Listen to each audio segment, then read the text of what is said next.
PowerPoint's already up.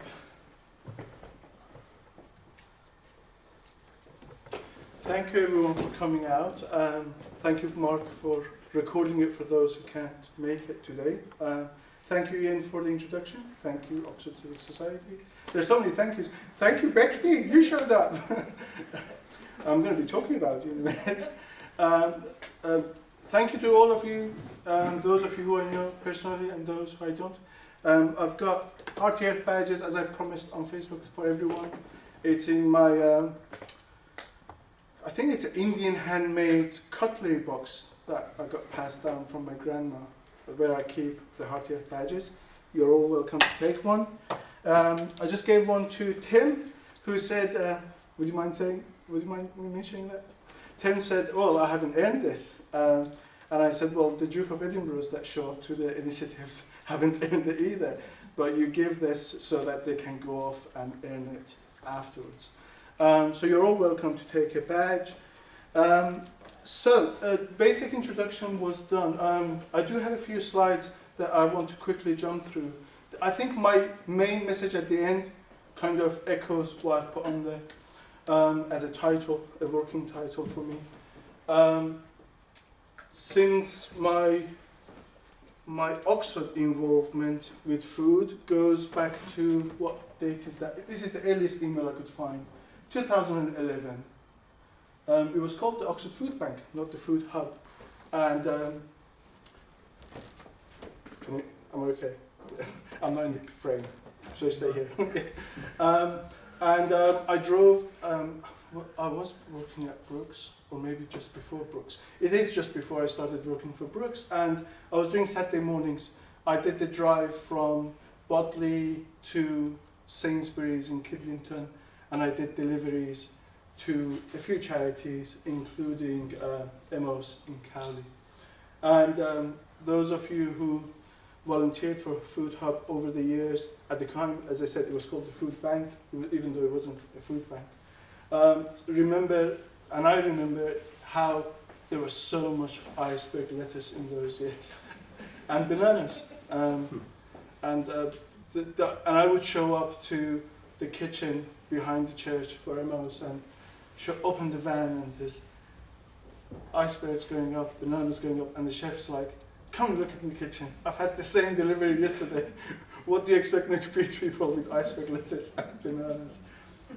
So that's when I got involved properly with food in Oxfordshire.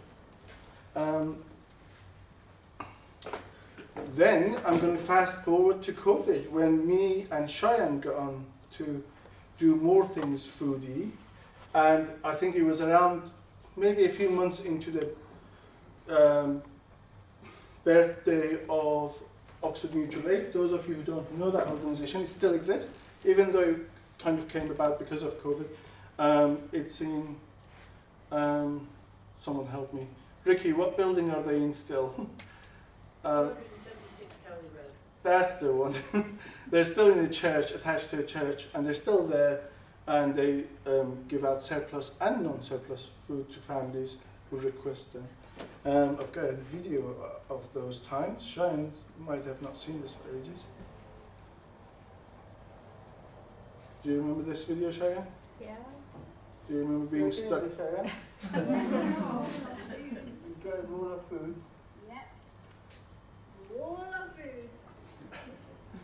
Bye. See you later. So delivering for food, Oxford Mutual Aid, and then Oxford got very difficult. It was almost becoming impossible for me and Cheyenne to go with a car to the other side of Oxford.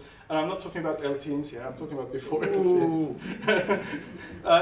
Traffic was getting really bad in Cowley Road, and I couldn't find the time to circle the city, do all this addresses they expected me to do, and then make my way back home. So we kind of slowed that down and diverted our attention to bikes. The feel-good bikes initially came about, I can't remember which wave of migration it was. I think it was one of the first waves of Afghani migrations. Not the recent one, because we left Afghanistan altogether, the wave before that. And it was just people saying, that we want a handful of bikes. That's where it came about. I called it at the time, Feel Good Bikes as a name pre-exists, the HeartyEarth badge, because I thought we'd do something to make myself and Cheyenne feel good. We started spraying the bikes as well. We were very committed. We would get these rusty bikes and spray them bright colors, and the idea was that if we get bright colors on them, there would be less chances of cars not seeing them and crashing into them. We would even spray the saddle and everything. Who cares? It was a free bike. We did that for many summers, and we still do. Feel Good Bikes has evolved because I do more foodie things. I don't have time to make my hands dirty and actually fix the bikes. Some volunteers, some HeartyEarth volunteers in Decathlon in Botley have stepped up, and the area manager and central head office agreed to them fixing a handful of bikes for me per month. And they charge me material, not labor. So I drop off bikes, they'll fix it, I'll hand them out. So that bike thing is still going, and the hashtag Share the Love is still there. My curry wraps first, started off in my own house. I would take them to people on the streets, anywhere between Westgate and what is called now the Gatehouse. I found out that it wasn't the vegetable surplus curry that you associate with my projects now. As you can see, some of them had chicken in it, minced chicken in it. But the idea was that me and Cheyenne, or some of the guests in my house, we would go for an evening walk and hand them out. And we would do 20, 30, as many as we could every other night. That kind of evolved into the surplus curry. Mark's doing it. It's the chair, Mark. It's not my fault. There's a chair here. The surplus curry came about because... Why did the surplus curry come about? Because I approached... She's not here, but she's going to see the video. Tracy. Amazing lady, Tracy Dennell. And this is a conversation I was having with Mark in the car on the journey here, that in more recent years, I've found that if you want to make bigger differences in the community, you don't start off in community groups, you go to businesses. Because they have the assets, they can open doors.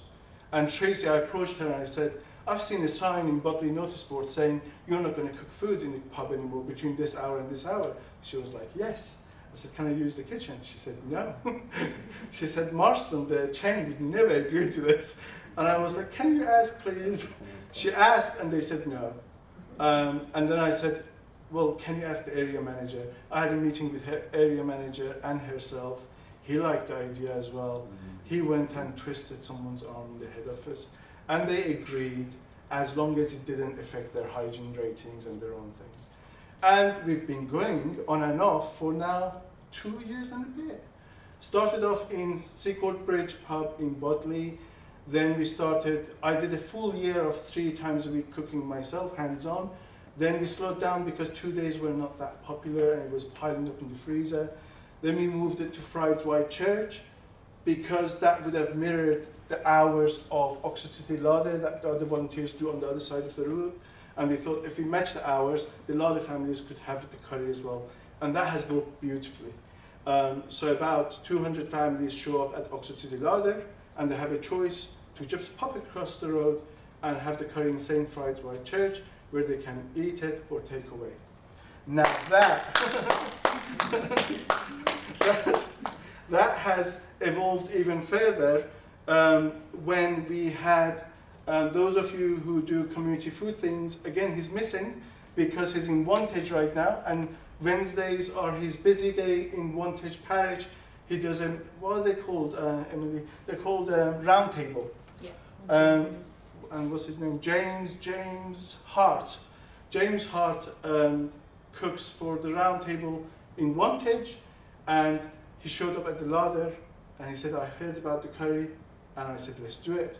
And he's blown, I mean, I can't describe James. Those of you who, if you get to see him, you see what I mean. He's got such an energy, and he's taken the curry on Fridays off my hands, and I have almost nothing to do with it other than helping him cook it and chop up vegetables with him.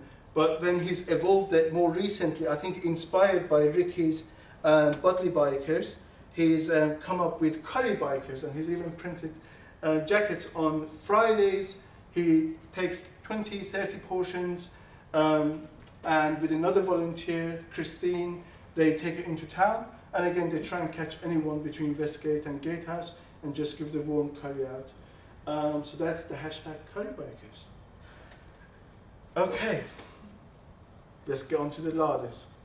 I forgot to do a disclaimer at the beginning. As a volunteer in the community, as a community ambassador, I also wear multiple trustee hats. I'm a trustee for community for Sophia, or sometimes I'm for community, sometimes I'm for equality, diversity, inclusion, same thing. But I'm also at heart very close to Oxford Food Hub, that Emily is going to explain. My relationship with Oxford Food Hub predates the existence of Sophia, I think. Sophia's only been around, I don't know, I'm not going to put a number on it. Yeah. But Sophia has inspired me. It's inspired hundreds of volunteers in this city and county and now neighboring county. Because Sophia is not a food charity at its essence. They're a warehouse with lots of kids that they're trying their best to get these kids their GCSEs, get them some work experience, fork truck experience, and get them moving that way. But what happened, I think, again, I wasn't a trustee at the time, I think COVID happened and food kind of, fair share food and warehouse kind of ended up on their lap, and it's become an amazing excuse or opportunity to use food to make education and employment happen for those kids. Yes. Sorry, Simon. Isn't Sophia working against the app? That's the one that's, what's it called? Go and get eat or something? You mean the audio conversation? No? Yeah, the one. Audio. Is it? That's what it's called. So you can go and you turn up at Tesco's. Yeah, there's a few different apps. Yeah. And that's the one that's taken over from this one, isn't it? Though. So Sophia Fair Share is a different model. I'll talk about it later. Okay. But yeah, so a lot of us got involved with the larders. My first larder was the Butley larder that again Ricky and others set up. After Butley larder, then I ended up doing Oxford City larder, which is along the same stretch of road, but it's just closer to city centre. And I've been doing the larders for 3 years maybe. And I think it was in Butley larder where I saw the value that, okay, I'm doing all these different things and I'm still exploring new ideas all the time within my community headspace. This is where I noticed the value of the badge that I've been giving out. That actually the badge is an umbrella, the HeartyEarth thing is what we all share in common. I say to people that you don't need to be a HeartyEarth badge holder to be a community ambassador. You're already a community ambassador even if you don't have one. So it's kind of a most inclusive thing I could think of at the time. None of us have anything against the heart shape or the planet that we're on. And that's what inspires me about the HeartyEarth badge. Moving on. A few serious questions, and I have to manage my time. Someone, Ian, how am I doing with time? Couple of minutes, please. Yeah, I've got a few minutes. So I'll try and go a bit faster. For me, as a community volunteer, as I said, I'm not wearing any trustee hats here. Just as a community volunteer, for me, there are some important questions. Who owns the community? My experience says it's not necessarily the councillors, volunteers, or community groups, or any other label you want to think of. For me, it's always those who exercise ownership. Talking about ownership with a community centre manager, who's the person that will wrap this up when everyone's gone? In terms of a larder or a foodie thing, who's the person who stays behind and washes all the dishes if all the volunteers have gone? That's the person who's, for me, who's exercising ownership. That's the person who's putting in. I'm not saying the other volunteers are not. What I'm saying is that that's the person that could make things change, the change makers, if you will. And in that spirit, that's why I constantly bother you all with the same hashtags. share the love, be the change, aspire to inspire, inspire inclusion, think global, act local. I've started recently doing certificates now. I started with one for James Hart. We had the Bishop of Oxford come to St. Rideswide. And my aim with the certificates is to get people to cry, by the looks of it. Because with James Hart, I got him to cry in the church. And Emily signed the Tracy Denner one, didn't you? You're responsible for that one. And yeah, it was the first time I saw Tracy cry like that. Because people appreciate it. People appreciate being seen. That's why I do all the silly selfie pictures I do. I'm sick and tired of seeing my own face, but the people do appreciate that recognition, that being seen. It's what we all want in the community. Okay, almost finished, bear with me. About a year ago, I asked, who did I ask first? Did I ask Lisa first or did I ask Tim first? I can't remember. I think I asked Tim first. I asked him that I've been doing all this stuff. It's not really related to my English teaching in Brooks. And I want to somehow find a personal synergy between what I do in the community and my Brooks employment and lectureship. And that's where these things come about. And I'm very proud of it. And can I, before I even show it to you, can I get a round of applause for Becky from Brooks, who's behind designing it all. And then I'm going to show you the free to all inclusive hopefully, Oxford Brooks Business School. If it opens up, you might ask me to log in. No, it's opening up. And I should be able to show you, if it's not finished, it's got a few more months left to it. So the idea is, I said to Tim that I like to do something for the community that inspires volunteers to think of themselves as going through that journey of being a volunteer to a community ambassador, whatever that means to them. I'll display what that means for me, and then let them feel empowered by this certificate with this HeartyEarth badge to then go off and do their own thing in their community groups. I'm hoping that if it takes off, hundreds, thousands, millions of people will do it, because Tim has promised that it's going to be free. So we'll do a certificate for all those who complete it. We've kept it very simple. As you can see, it's not an academic content as such, but I have put some key sections in. It's got safeguarding in. One of the popular things nowadays is making every contact count. That's going to go in.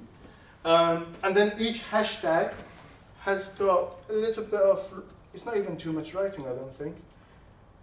What is shared the love to you? What does it mean? All I'm asking the volunteers to do is to finish each section by writing a little bit of their experience of that thing, that hashtag, in their own community groups. A few examples, and moving on to the next thing. With this certificate, I'm hoping, again, it's all feel-good stuff. I'm hoping to empower people to think that, actually, I know what I'm doing. I feel like I'm not just a volunteer in the community, but I can signpost people properly.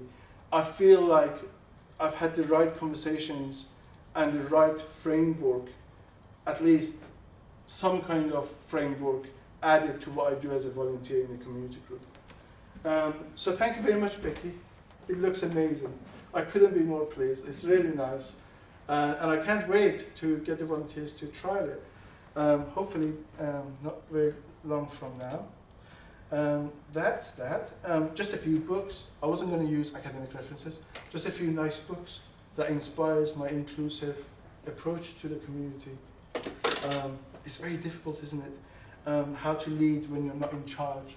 That for me, I mean, it's such a interesting thing to be the boss without being the boss. When you're in a community space, and I'm not even an entity, I'm not a CIC, I'm not a charity, and I'm trying to motivate those around me. I'm putting in the hours, but I'm not in charge of what I'm doing. And I'm hoping this kind of certificate kind of fills in some gaps somewhere. What else do I have left?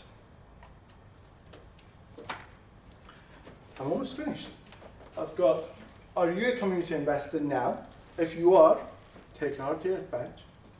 And if you're not, are you going to be in the future? Again, take a badge today while you're here. And I've found a black and white video to make us all feel good, for me to finish with that. You might have seen it on my social. Spot Murphy was a community ambassador. He didn't know he was a community ambassador, but he was. Let me see if I can get the video to work.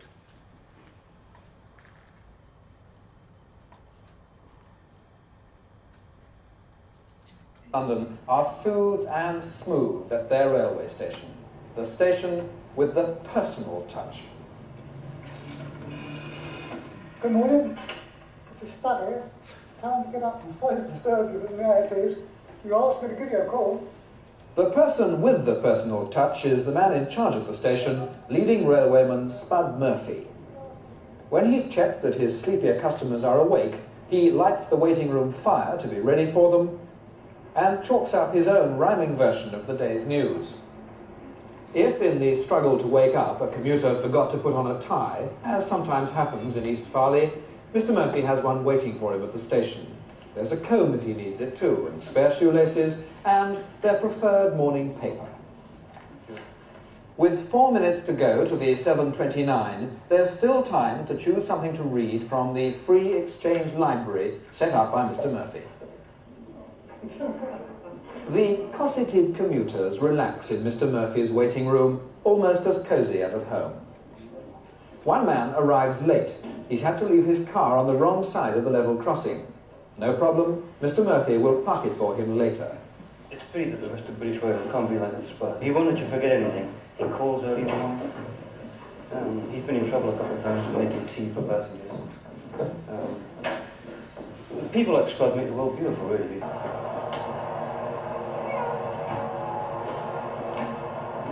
I used to travel around different stations, covering chaps, and as I went from station to station, I learned what each chap done for the public. Every porter does something different for the public in his own particular sphere.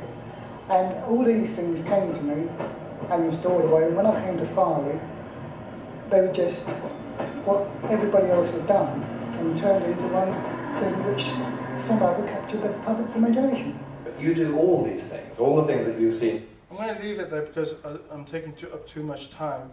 What I want to finish with is one simple definition of what a community ambassador means to me. It might mean something completely different to you, but that's the definition I'm going to leave.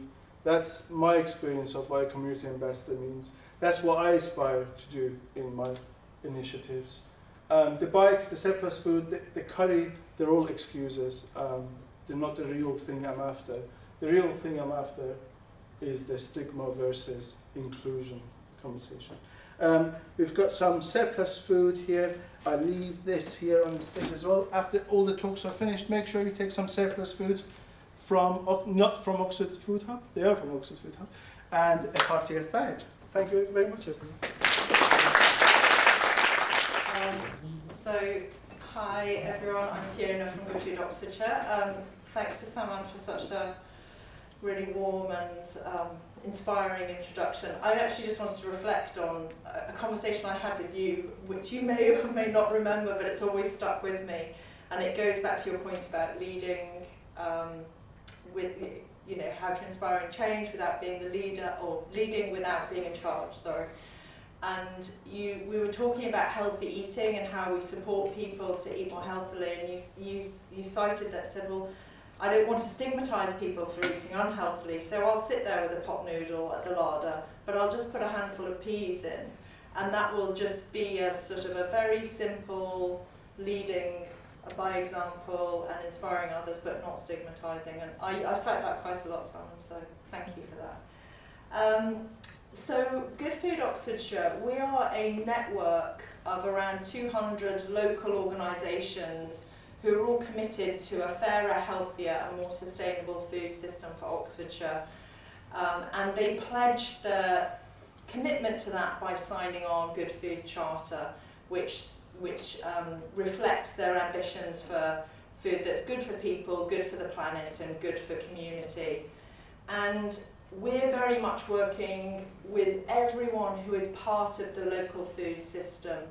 So that's right through from food producers, so farmers, local growers are part of our organisation, food processors and distributors, retailers, cafes and restaurants, community groups, institutions such as the councils and the universities, etc. And just recognising that everyone has a part to play in this system, and by working together we can achieve more. So here's just, I couldn't fit all of our network members on, so here's just an example of the types of people that are part of our organisation. So running from left to right, we've sort of got from the sort of the food producers through to some of the businesses, and obviously we've got Oxford Food Hub and possibly quite a few of the sort of community food banks and larders in our local Oxford area who are all part of that. So we've got community larders, Oxford Community Action, Oxford Mutual Aid. You know, there's a whole host of people who are part of this movement. We've been working in Oxford City since around 2013. We started out as a very informal collection of people who thought that it would be a good idea to do something together around food, and we've just grown. And in 2020 we went from being Oxford City based to covering the whole of Oxfordshire. So now our members include people from all of the districts. We work with all of the councils across Oxfordshire, so all the district councils, the city councils and the county council, to try and get people working together around some of the issues. And this is really the approach that we take. It's about collective action. It's that sense that together we can do more. If we all have a common agenda and a shared vision, and we're all sort of trying to measure what we're doing in a similar way, and part of our role is to establish some measurement and reporting so that we can evidence that change is happening. Trying to make sure that we're all working in a coordinated way. It's impossible to coordinate the activities of 200 organisations, but that sense of shared endeavour, moving towards the same objectives, continuous communication, and the backbone is essentially our organisation, Good Food Oxfordshire, trying to provide a bit of structure around these activities that are happening. And an example of that is during COVID, as Simon said, food became a really big issue, and lots of people recognised that there were people struggling to access food. We unearthed a whole world of food poverty that many people working in the sector knew about, but we realised it was much wider and much more entrenched. And so we tried to bring together a lot of those groups collectively, getting people to meet together, getting people to share their experiences so they had a bigger collective voice, and we engaged the councils and policymakers in those discussions so that they really understood the issues that these organisations were facing, and then together that collective voice has really helped to implement some more change. So this is our overall vision, is that everyone in Oxfordshire can enjoy the healthy and sustainable food that they need every day. And we work across these different areas in order to deliver that, recognising that food is a system. So food justice is the work that we do with communities around fairer access to healthy food for everyone. Food for the planet is around wasting less food and ensuring the food that we do produce and consume has less impact on the planet. Sustainable food economy is that we have a flourishing independent local food sector that employs people with fair wages and fair livelihoods and fair conditions. The Good Food movement is around engaging more people around enjoying food together, events, communities coming together, sharing, campaigns, education opportunities, to enjoy food and good food being part of our culture. Governance and strategy involves a lot of the work we do around policy with councils and stakeholder organisations who can really influence change at an institutional level. And then sustainable supply chains is ensuring that we can produce more sustainable food locally, that more local food is consumed locally. And we've got a pilot project running at the moment called Ox Farm to Fork, where we're linking in local institutions to local agroecological farmers on a very short supply chain. So we have Velocity, the cycle couriers, bringing in food from local farms directly into Oxford institutions every week. And we've got some real interest. How does meat fit into this? Meat. Meat is part of food. I mean, our messaging around meat is, you know, we advocate for less and better meat. So it's like meat, you know. So halal meat, we're talking, you know, kosher. I mean, we haven't talked about any particular foods. It's around sustainable, culturally appropriate food that is what people need. So healthy and sustainable food that people need every day. And if people need different types of food, that's, you know, we're not sort of making a point around any specific type of food, but it's about sustainability and health. So a lot of this work has culminated in us bringing together people to develop a food strategy for Oxfordshire, and we facilitated whole multi-stakeholder groups to come together to collectively input into that process. And following that, we've been developing food action plans. So we've had working groups in each district. This is just an example of the city, but West, Cherwell, South and Vale have all had groups coming together over the period of a year to develop plans that have got specific tangible actions with metrics against them. So it's that sense that these have now also been endorsed by all of the councils. So there've been, you know, people from right across the food system, from farming, business, from communities have all input to these plans, and they've now been endorsed by all of the councils. So there is action being taken, and these will be followed up. This is just some sense of that sort of participatory process that we tried to work towards. So these were some of the working groups. We had a food summit at the Oxford Town Hall. I think this is the West Oxfordshire. Yes, is that looking at Kerry there? This is the West Oxfordshire Food Action Working Group, people coming together to decide. And then these are also just some examples of some of the community engagement work that we try and support and encourage. So we want people to come together for cooking and healthy eating opportunities. So this is, it's actually in Broad Street here, I think, just cooking demonstrations. And around gleaning, and so we took some volunteers out to the Earth Trust here, people from, I think your larder went out, didn't they? The pumpkins. The pumpkins, okay, so we went and when there's surplus food available at the Earth Trust, they brought that back to the larders and the food banks. So reducing food waste, but also providing access to some, you know, lovely local food for people. So just to wrap up, really, you know, sort of some ideas about, if you're interested, how you could get involved. This is the Oxfordshire Good Food Charter, and we really just want to encourage any organisations who want to pledge their commitment to this movement and be part of this sense of collective action.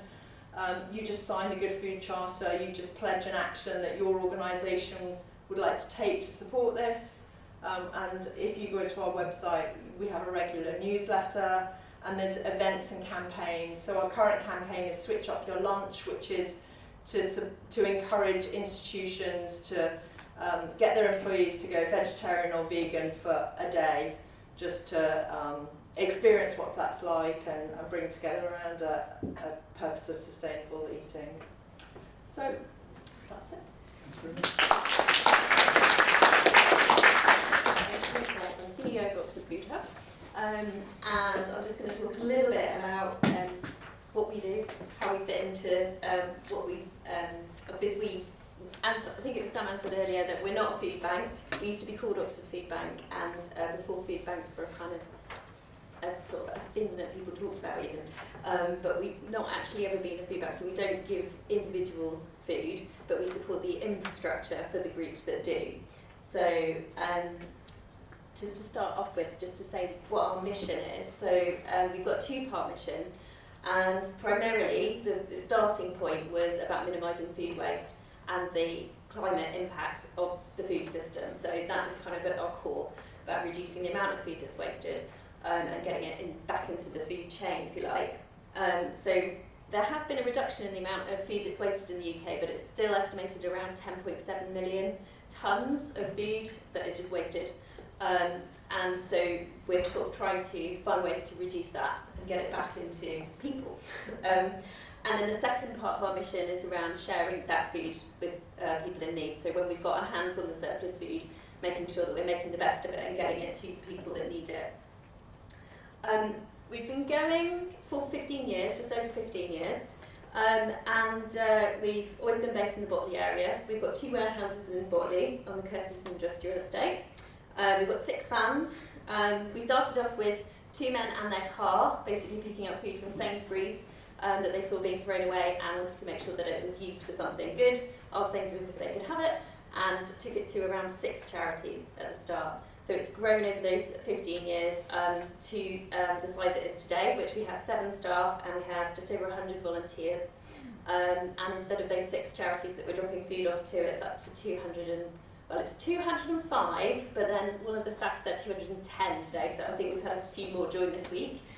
It's been a big period of growth, but the core of what we do has stayed the same right from the start. We collect surplus food from anywhere we can find it, retailers, wholesalers, farms, anywhere. We bring it back to the warehouse, we sort it and we store it, and then we distribute it free of charge. And that's one of our USPs, is that we don't charge anybody for the food, it's just completely free. We're completely funded by donations. So to talk a little bit about the impact that we're having. So these are the figures from 2023, so from last year. So we saved 518 tonnes last year, so not quite up to the 10.7 million, but our contribution to that. That's equivalent to the carbon emissions of 6 million car miles, so quite a lot. 96% of what we save goes to people. There's 4% that we can't use, perhaps it's it's just past its best, a bit mouldy or whatever, and we can't give it to people to eat, but that goes to anaerobic digestion, turned into energy, so even that 4% is used for renewable energy. So this is just a slide about some of the different types of groups that we support. So about a third of the groups that we supply food to are food aid. So they are food banks, larders, fridges, that kind of stuff. So giving food directly to people who can then pick up from those places. Some of the larders that Salmon runs can come and collect the food and take it and use it at home. About another third are for community projects. So that's all sorts of different things going on there, but a good example of warm spaces that have sort of started up in the last couple of years, where somebody will do a kind of community lunch, so use surplus food to cook a meal and bring people together in a church hall or something, or a village hall. So those are those kind of activities. And then the rest of it is a bit of a mix of different things, so we'll support anybody really. It doesn't really matter. It doesn't have to be a registered charity. So homeless organisations, accommodation, children's centres, youth clubs, refuges, asylum seekers and refugees, all sorts of different groups, environmental groups as well. So anybody can register as a group to receive food from us. These were just a few quotes from some of the charities and community groups that we have supported. We're doing a lot of talk at the moment about how we measure our impact, and the carbon impact. There's a calculator that we can use, but it's a bit harder to understand the impact of the food that we're distributing to so many different groups. So we've just done a survey. We've put out a kind of survey to all of the charities that are registered with us to ask them a few questions about their how many people they're working with, how many people they're passing the food to, what they're doing with it, are they cooking with it, are they handing it out, how it's helping them. And we've only had a quarter of the responses back yet, but we're already up to 4,500 people a week that receive food from the Food Hub. So it's going to be a lot bigger than that at the end of the survey. It's not just about the food, it's about the food supporting these different community events and bringing people together, and then creating spaces where other support can be put in, signposting to other help as well. I was just going to say a little bit about the increased demand that we've seen. So as I said, 15 years ago, it was 2 volunteers in a car, and over the years it's grown with lots more volunteers getting involved, as including someone who mentioned it earlier, and some people in the room as well. And it's kind of grown and grown and grown. And I started just over a year ago, and there were 2 staff when I started, so that made 3, and now we're up to 7 because the demand has just gone up and up and up. So this is a database that the Citizens Advice put out. They do it every month, and I find it really useful to just look at trends. And this is the slide about food bank referrals. So it doesn't cover everybody who's using a food bank, but people who go through Citizens Advice and across the country. And it's quite a big data set, so I find it quite useful to just get a feel for the trends.